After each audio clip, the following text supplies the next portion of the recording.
तो बेटा class 9th की रिवीजन शुरू की थी हमने, 4-5 वीडियोस बनाए और कल शायद वीडियो बनाया हमने इम्पोर्टेंट क्वेश्चंस की।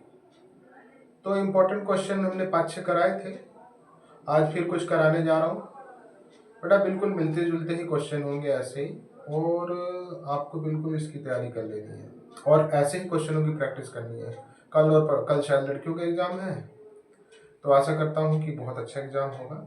अगर हमारी वीडियोस देखी होंगी, प्रैक्टिस किए होंगे तो बहुत अच्छा पेपर होगा। ठीक है, नेक्स्ट तैयारी कराने जा रहा हूँ, कुछ क्वेश्चन करा रहा हूँ, कीजिए और प्रैक्टिस कीजिए।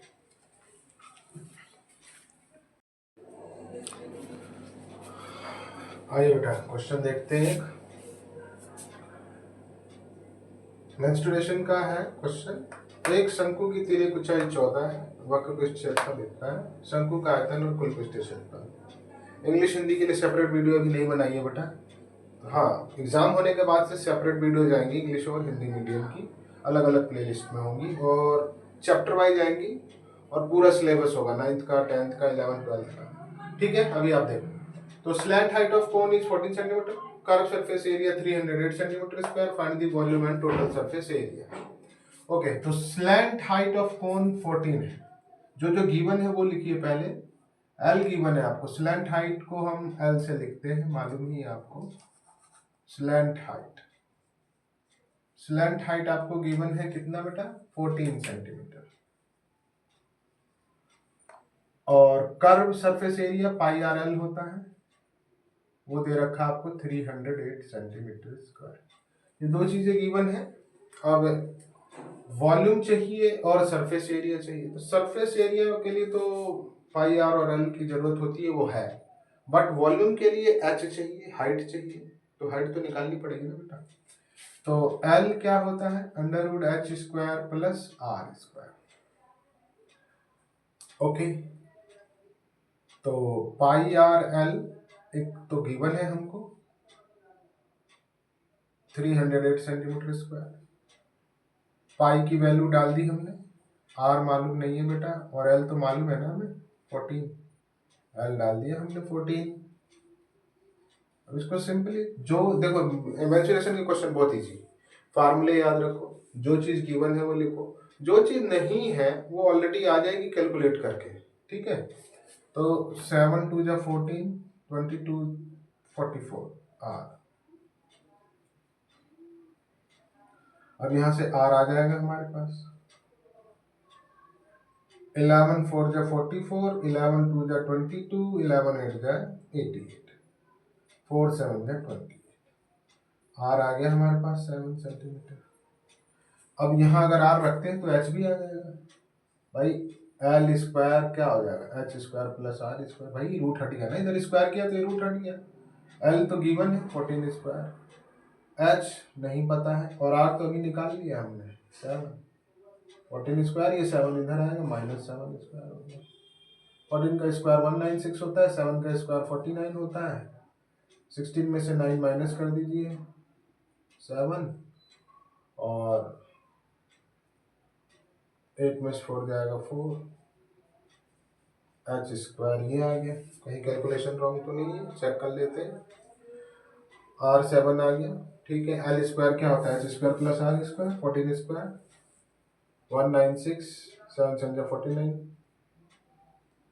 ठीक है, अब इसका फैक्टराइजेशन कर लीजिए।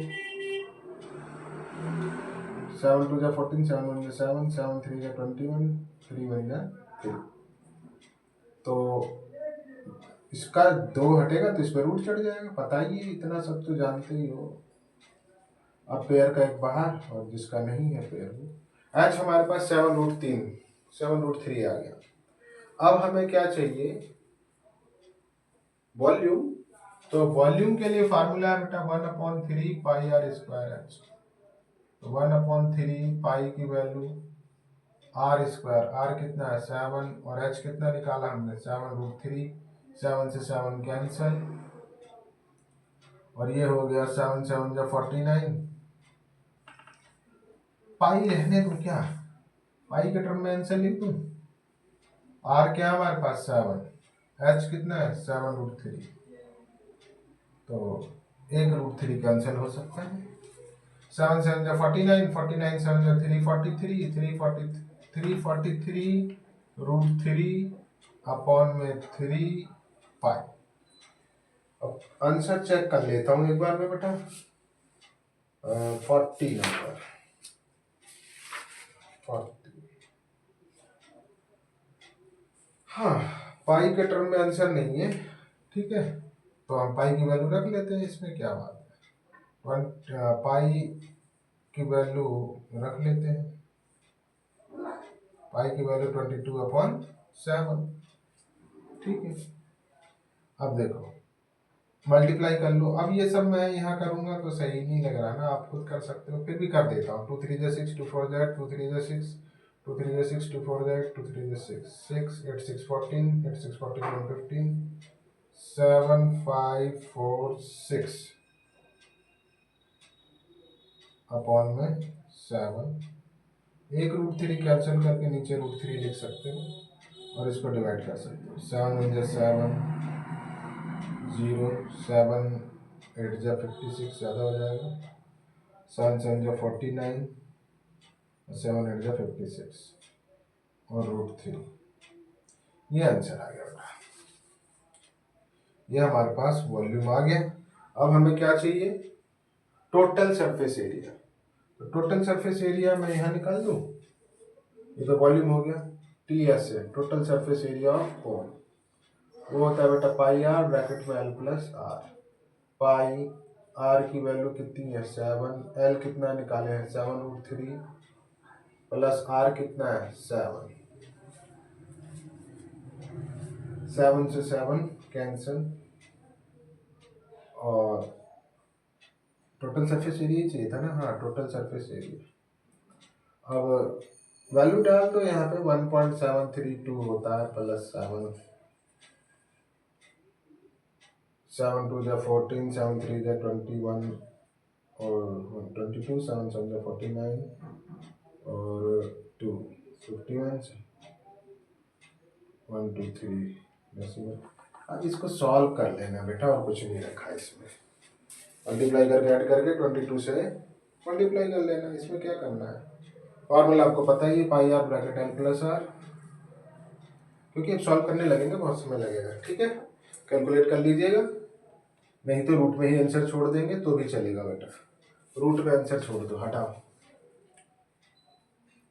7 से 7 कैंसिल हो गया, 22 इंटू 7 कॉमन ले लो और √3 प्लस 1 बच जाएगा। ये 7 2 जा 14, 14 1 15, √3 की वैल्यू 1.732 डाल ही दो यार, हटाओ ना।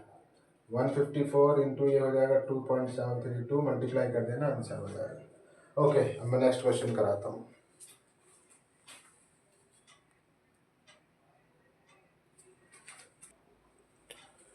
क्वेश्चन देखते हैं बेटे को, मेंसुरेशन का ही।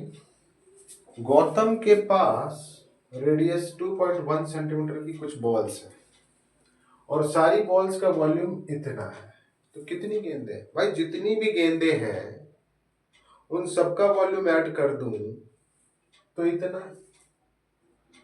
पर मुझे पता तो नहीं है कितनी गेंदें हैं, तो नहीं पता है तो एक्स मान लो। Let number of balls what X, लेकिन सारी गेंदों का वॉल्यूम वही उतना है, कितना 5/2.12। तो volume of x balls, x गेंदों का आयतन, एक्स गेंदों का आयतन, संख्या कितनी थी उसके पास गेंदों की एक्स, वो कितनी है भाई 5/2.12। और वॉल्यूम, गेंद कैसी होती है बॉल, स्फेरिकल, तो स्फेयर का वॉल्यूम एक्स इंटू स्फेयर 5/2.12, 4/3 पाई की वैल्यू, आर कितना है 2.1 2.1 2.1 5/2.12। आपको डेसिमल में दिक्कत हो ना बेटा तो डेसिमल हटा दो, बहुत सिंपल है। जितना डेसिमल के बाद डिजिट होता है उतना ही एक के बाद जीरो लगा के खत्म कर दो कहानी। 4 2 8, 4 2 8, 7 3 21, 21/10, 21/10, 21/10। यहाँ भी हटा दो, क्या पता है, पॉइंट के बाद 2 डिजिट है तो नीचे 100, पॉइंट के बाद जितने डिजिट है तो उतने ही 1 के बाद 0 लगा देते हैं, ठीक है ना। 21 से 21 कैंसिल, बाकी सारी चीज़ों को उधर भेजिए। 58212/100, अब ये जाएगा, जितने 10 नीचे है वो सारे ऊपर जाएंगे और बाकी सब नीचे आएगा। क्या आएगा, 88 और 21 जगह कमी दिख रही है, इधर आ जाऊं, ठीक है। इधर देखो बेटा, 58212 नीचे हो गया 100 इंटू 10, अरे 10 10 या 100 इसलिए क्या हो कि 100 कैंसिल हो जाए। अब 88 इंटू 21 इंटू 21 और 100 है, 100 से 100 गए, ठीक है ना। अब 7 की टेबल से कर सकता है, देखो 7 8 जा 56, 7 3 जा 21, 7 1 जा 7, 7 6 जा 42 और 7 3 जा 21। फिर 7 से जा रहे हैं, 7 3 जा 21, 7 1 जा 7, 7 1 जा 7, डिवाइड कर दिए यार, 7 से डिवाइड कर दो ना, ज़्यादा दिक्कत क्या लेना है। 7 1 जा 7, 7 8 जा 56, 7 8 जा 56, कितना आ गया 1188, ठीक है। अब कितना हो गया ये 1188 इंटू 10 अपॉन में 88 इंटू में 9, और 11 1 जा 11, 11 8 जा 88, 11 8 जा 88।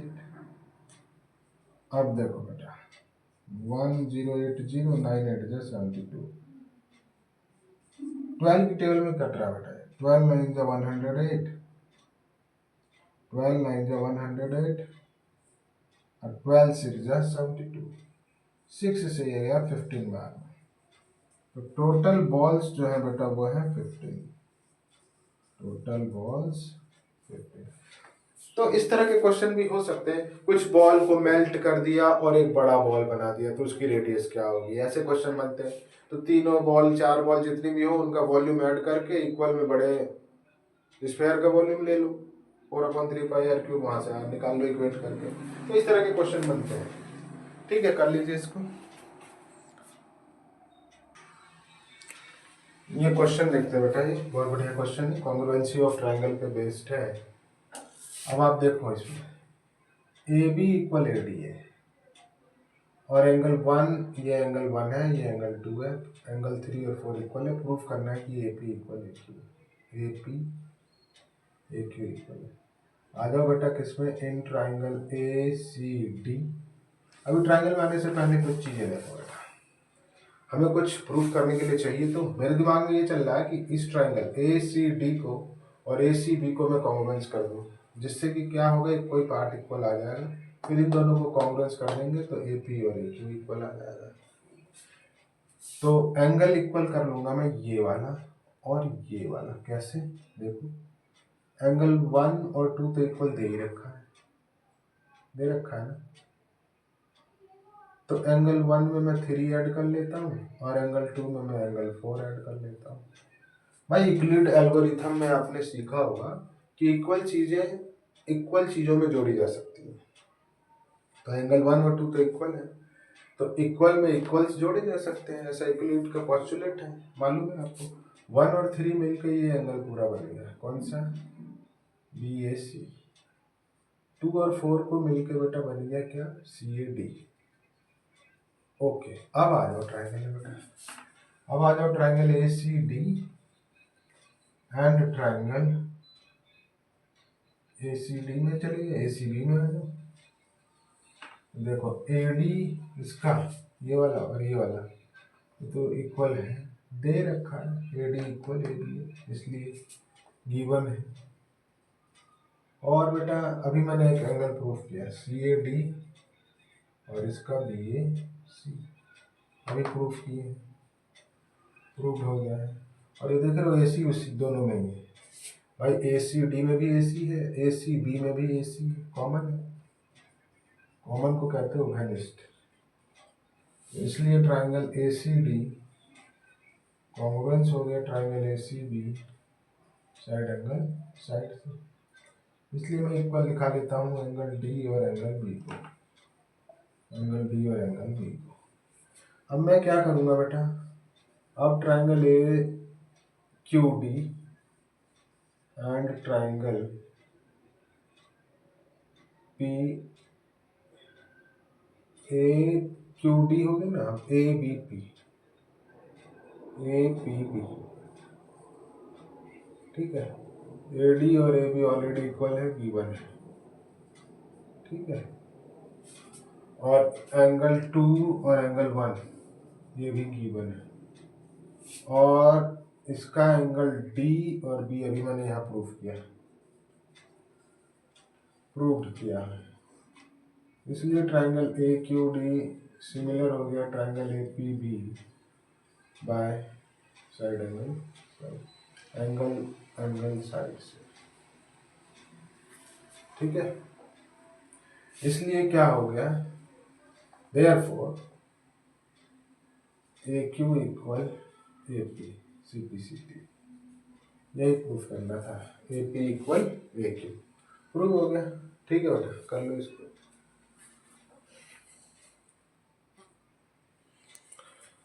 एक क्वेश्चन ये सर्कल का है बेटा, सर्कल का एक क्वेश्चन है, देखते हैं इसको।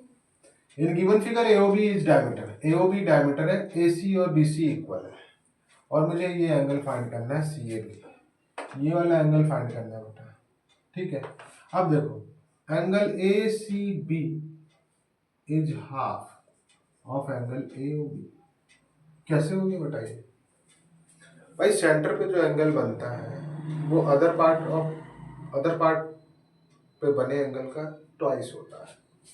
देखो इस बात को मैं ऐसे भी लिख सकता हूँ, angle AOB is twice of angle ACB, angle at centre, theorem है मैं लिख देता हूँ, angle is centre is twice the angle at remaining part of circle। शर्त क्या है? if they subtended by same arc, if they subtended by same arc, एक ही चाप द्वारा केंद्र पे बना कोण परिधि में बने कोण का दुगना होता है, ठीक है। तो एंगल ए यहाँ पे क्या लिख देना, केंद्र पे बना कोण दुगना होता है, केंद्र पर बना कोण, केंद्र पर बना कोण